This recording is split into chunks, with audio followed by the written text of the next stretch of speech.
Hello friends, today we are going to discuss sacrum. Sacrum is a triangular bone formed by the fusion of five sacral vertebrae. The sacrum has base superiorly, apex inferiorly,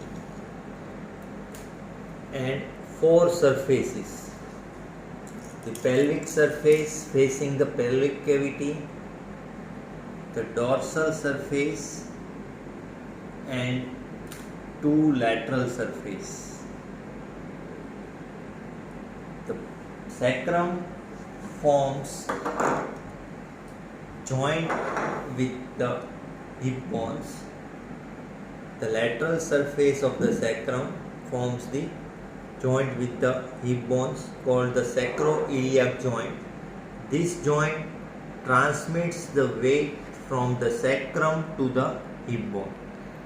So the part which forms the joint, that is the upper part of the sacrum, is broad and massive, while the lower part is tapering. The apex forms joint with the coccyx, while the body of first sacral vertebra forms the joint with the body of fifth lumbar vertebra. Now we will discuss the surfaces. The pelvic surface of the sacrum is divided into three parts by this foramina. The foramina are called as the pelvic sacral foramina. There are four such foramina on either side of the midline, which divides this surface into three parts: the median portion and two lateral mass, right and left lateral mass on either side of this foramina. The median portion contains the sacral canal. Here is the sacral canal.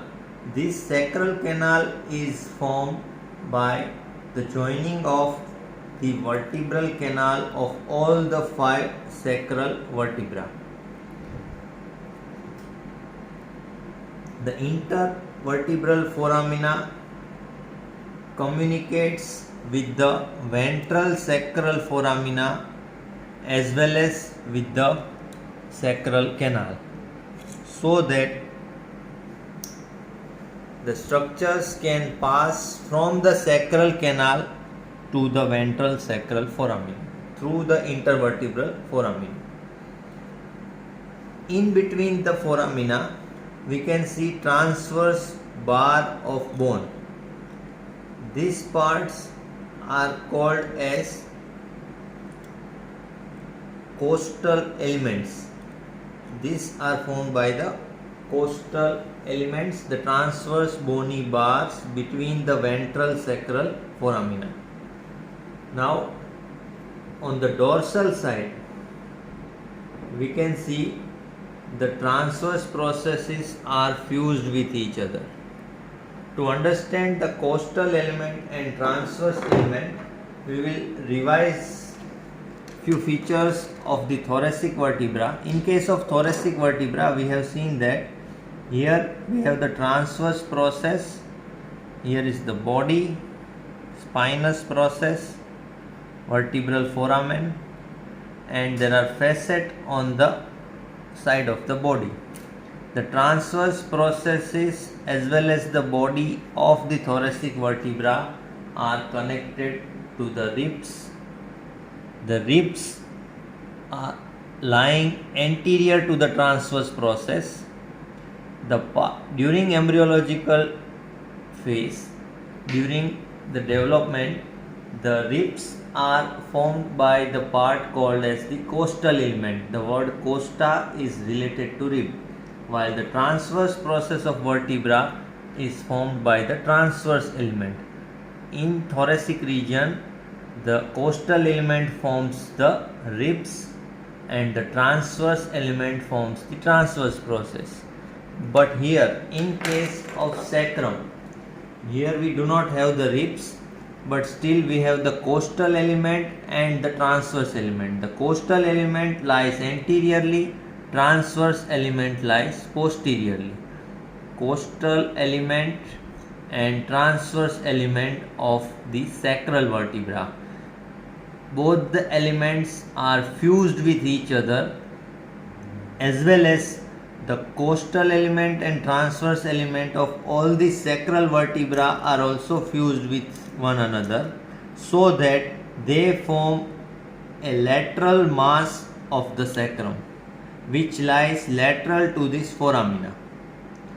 So once again, the coastal element lies anteriorly, transverse element lies posteriorly. Both of them are fused and form the lateral mass of the sacrum. So the pelvic surface is divided into median portion and two lateral mass by the pelvic sacral foramina. In between the foramina, we can see the transverse bony ridge formed by the coastal elements. Now we go to the dorsal surface. The dorsal surface is irregular and convex. Here in the midline of the dorsal surface, the spinous process of first sacral vertebra forms a projection, and in line with this projection other spinous processes are also seen. They form these tubercles. So we can see 3 to 4 tubercles, which are the spinous tubercles formed by the spinous processes of sacral vertebra. All these are fused in the midline and form a projection called median sacral crest. Here is the median sacral crest formed by the fusion of the spinous processes of the upper 4 sacral vertebra. Inferiorly, the spinous process of 5th sacral vertebra is not seen because the pedicles are not fused. So inferiorly there is an inverted U-shaped gap, which is called as sacral hiatus. Now, lateral to the spinous process, we have the lamina of the sacral vertebra. This part are the lamina. The lamina of the sacral vertebra, all the 5 sacral vertebra, they are fused with each other. Further lateral to it, we can identify the foramina. These foramina are seen on the dorsal surface, so they are called as dorsal sacral foramina. These foramina communicate with the sacral canal through the intervertebral foramen. So here we have the dorsal sacral foramen, which communicate with the sacral canal through the intervertebral foramen. Further, just medial to this foramina, we can see the tubercles. Just medial to the dorsal sacral foramina, we can identify these tubercles. All these tubercles are in line with this part. This is the superior articular process of first sacral vertebra. Right and left, superior articular process of S1. The inferior articular process of S1 are fused with the superior articular process of S2. Similarly, the superior and inferior articular process of all the sacral vertebrae are fused and they form this tubercle. They are called as the articular tubercles.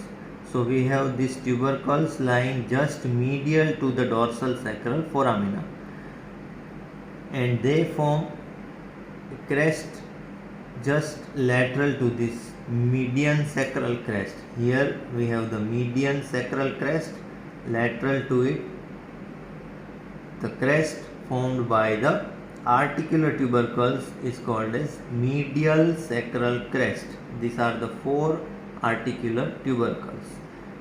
The inferior articular process of S5 is free and it forms a projection on either side of the sacral hiatus. This projection is called as sacral cornu. Then lateral to this dorsal sacral foramina, we have one more crest. This crest is formed by 4 tubercles. These are the transverse tubercles which are formed by the fusion of the transverse process of all the 4 sacral vertebrae, and they form this crest called lateral sacral crest. So on the dorsal surface of sacrum we have 3 crests. In the midline we have the median sacral crest. On either side of midline we have medial sacral crest, and most laterally lateral sacral crest. The median sacral crest formed by the spinous process, medial sacral crest formed by the articular process, and lateral sacral crest formed by the transverse process. Now we go to the base of the sacrum. The base of the sacrum is formed by superior surface of body of first sacral vertebra, and lateral to the body we have the fused costal and transverse element forming a fan like structure called as ala of sacrum. This part is called as ala of sacrum. The anterior margin of the body of S1, anterior margin of superior surface of body of S1 is prominent, and it is called as sacral promontory. Sacral promontory. Then just posterior to the body of S1 we can identify the vertebral canal of S1. The vertebral canal of S1, triangular in shape, is fused with the vertebral canal of other vertebra and forms the sacral canal. Here is the sacral canal. Here we have the pedicle of first sacral vertebra, which are directed posteriorly and laterally from the body. Pedicle of S1. Then we have the superior articular process, which have superior articular facets directed posteriorly and medially. Here are the lamina of the first sacral vertebra. Now we see the apex. The apex of sacrum has a facet which forms the joint with the coccyx. Now on the pelvic surface there are transverse ridges. These ridges mark the fusion of the body of the sacral vertebra on the anterior side. Now we go to the lateral surface of sacrum. The lateral surface of sacrum has one auricular surface having the shape of auricle, and this auricular surface articulates with the similar auricular surface on the hip bone. Here is the auricular surface of hip bone. Here is the auricular surface of the sacrum. Both the auricular surface will form joint, that is the sacroiliac joint, which transmits the weight from sacrum to the hip bone. Now posterior to the auricular surface, here is the auricular surface. Posterior to the auricular surface, the lateral surface of sacrum is rough and has many pits. Inferior to the auricular surface, the lateral surface is very narrow and it tapers to form the inferior lateral angle of the sacrum. Here is the inferior lateral angle of sacrum. So these are the features of sacrum. Now we will discuss the attachments on the sacrum. The sacrum gives origin to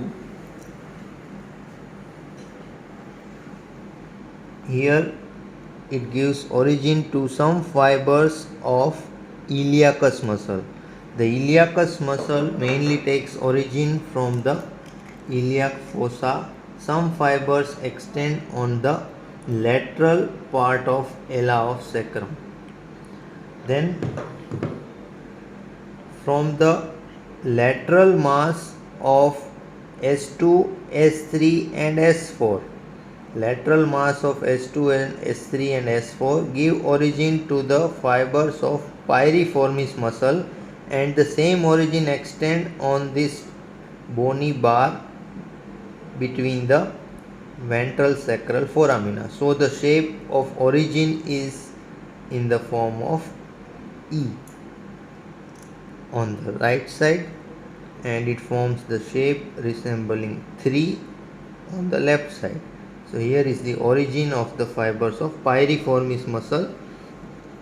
The piriformis muscle will take origin from here, and it covers this greater sciatic foramen and fills the gap over here, piriformis muscle. Then we come to the dorsal surface. The dorsal surface of sacrum gives origin to the erector spinae muscle from the median and lateral sacral crest.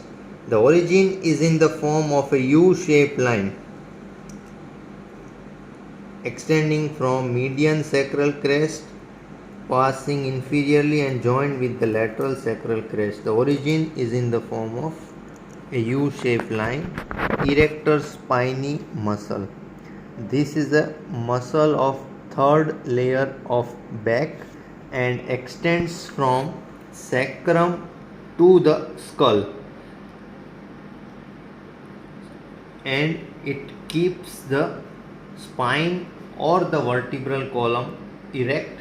It is connected to the spine and the sacrum, so also called as sacrospinalis. U-shaped origin from median and lateral sacral crest. The gap between this U-shaped origin, this part, give origin to the deep muscle, fourth layer, muscle of the fourth layer, that is multifidus.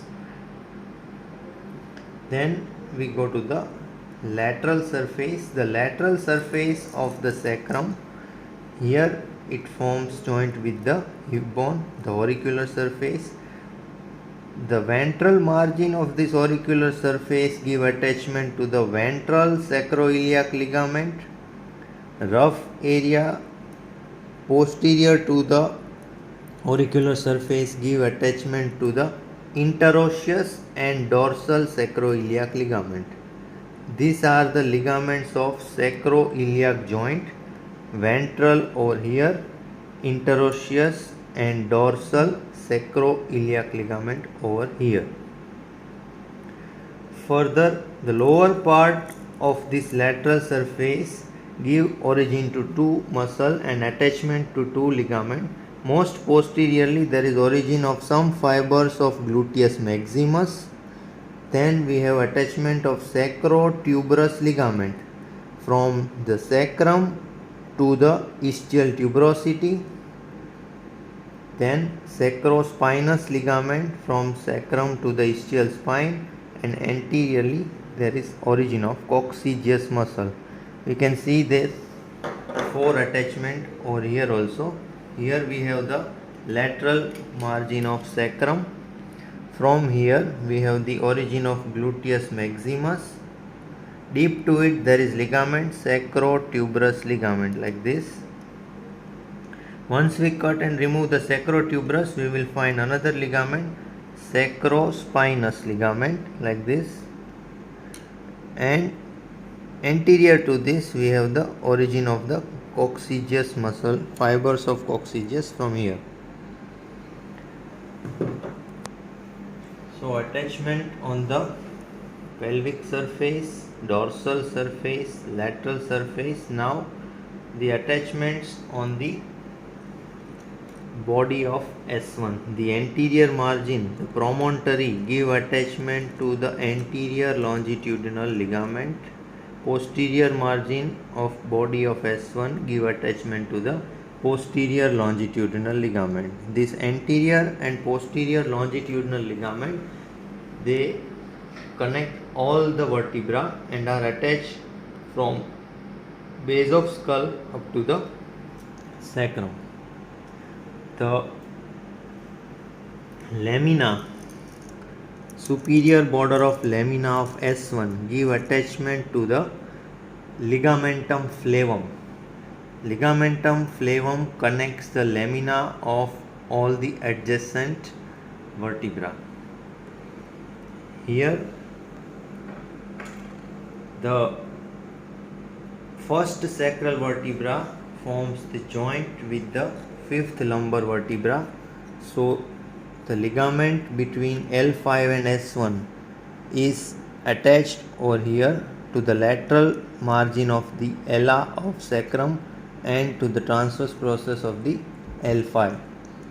Lumbosacral ligament connects these two and it is attached over here on the lateral part of the ala of sacrum. The medial part of the ala of sacrum is related to four structures. From lateral to medial, these four structures are obturator artery, iliolumbar nerve, lumbosacral trunk and sympathetic chain. Four structures are related to this part, medial smooth part of sacrum. From lateral to medial, they can be remembered by the mnemonic OILS. Most laterally, O for obturator nerve, next to it I for iliolumbar artery, third one is lumbosacral trunk, that is again a nerve, and most medially, that is the sympathetic chain. The sympathetic chain is the most medial structure. Right and left sympathetic chain pass from here medial to the ventral sacral foramina. So the pelvic surface is also related to the sympathetic chain. And in the midline, this pelvic surface is related to one artery, median sacral artery. Now the structures passing through this foramina. This foramina, pelvic sacral foramina, they are connected with the sacral canal. So from the sacral canal, the nerves will come out through this foramina and they are ventral rami of S1, S2, S3 and S4. Ventral rami will emerge through the ventral sacral foramina. Similarly, dorsal rami will emerge through this dorsal sacral foramina from here. Dorsal rami of S1, S2, S3 and S4. Then we have arteries which are entering into the sacral canal through this. They are the lateral sacral arteries. Median sacral artery is related to the body of sacral vertebra in the midline. Lateral sacral arteries enter the sacral canal through this foramina. The upper 2.5 sacral vertebra are covered by peritoneum and lower 2.5 pieces of sacrum, they are related to the rectum anteriorly. Now there is one triangle. Here we have a muscle called psoas major muscle, which we have discussed in the lower limb. Here we have discussed that there are four structures related to the ala of sacrum. These four structures are passing through the triangular space formed by ala of sacrum, body of L5 and the psoas major muscle. These three structures form a triangular interval called as triangle of Marcilli, through which these four structures will emerge. Now there are few sex differences in sacrum. The sacrum in case of females, it is short and broad, while the sacrum in case of males, it is longer and narrower. There is one index. If we measure the breadth of sacrum at its base, divide it by the length of sacrum from promontory to apex and multiply it by 100, we get the sacral index. The value of sacral index in case of females, it is about 115, while in case of males it is less, about 105. Then if we compare the breadth of the superior surface of body of S1 and the width of Ella, then in case of males, this breadth of superior surface of body of S1 is more than the width of Ella, while in case of females, both of them are almost equal. Another difference between male and female sacrum is the anterior concavity. The anterior concavity of the male sacrum is uniform, while in case of females it is irregular. Then here, this is the auricular surface, and on the posterior side there is concavity. The concavity on the auricular surface is more marked in female sacrum compared to that in male sacrum. And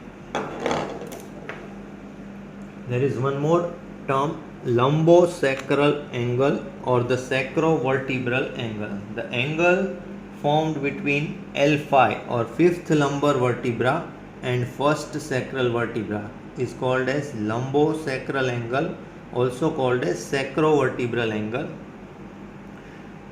This angle is more prominent in case of females compared to that of the males. Okay, thank you.